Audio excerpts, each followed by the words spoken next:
எப்படி நம்ம கட்சியை வந்து பாதுகாப்பா நடத்த முடியும் அப்படின்றது இதை மட்டும்தான் ஆலோசிச்சுட்டு இருக்கிறீங்களே தவிர இங்க நீங்க எல்லாம் பாதுகாப்பு இருக்கு, எல்லாம் சேஃப் இருக்கு, வெறியும் நம்ம வாய் வார்த்தையா பேசுறது மட்டும் இல்ல, பாதுகாப்பு கொடுக்கணும். பெண்களுக்கு முக்கியமா பாதுகாப்பு வேணும், பிஞ்சு குழந்தைங்களுக்கு பாதுகாப்பு வேணும், வயசானவங்களுக்கு பாதுகாப்பு வேணும்.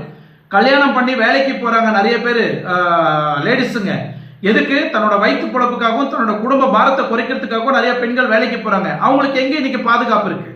இன்னைக்கு நம்ம வீட்டுல தான் பொண்ணு வேலைக்கு போயிட்டு வீட்டுக்கு வர வரைக்கும் பெத்தவங்க வயிற்றுல நெருப்ப கட்டிட்டு இருக்கிறாங்க. நம்ம பொண்ணுக்கு என்ன ஆகுமோ, நம்ம பொண்ணுக்கு எந்த நேரத்துல என்ன நடக்குமோ அப்படின்னு பெண் குழந்தைய பெத்த தாய்மார்கள் அவங்க வயிற்றுல நெருப்பு கட்டிட்டு இருக்கிறாங்க.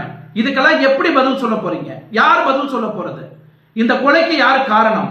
சமுதாயம் காரணமா, இல்ல தனிப்பட்ட கருத்து வேறுபாடு காரணமா, இல்ல தனிப்பட்ட தன்னோட சுய இன்பத்துக்காகவும் தன்னோட சுய லாபத்துக்காகவும் எதுக்கு இந்த கொலை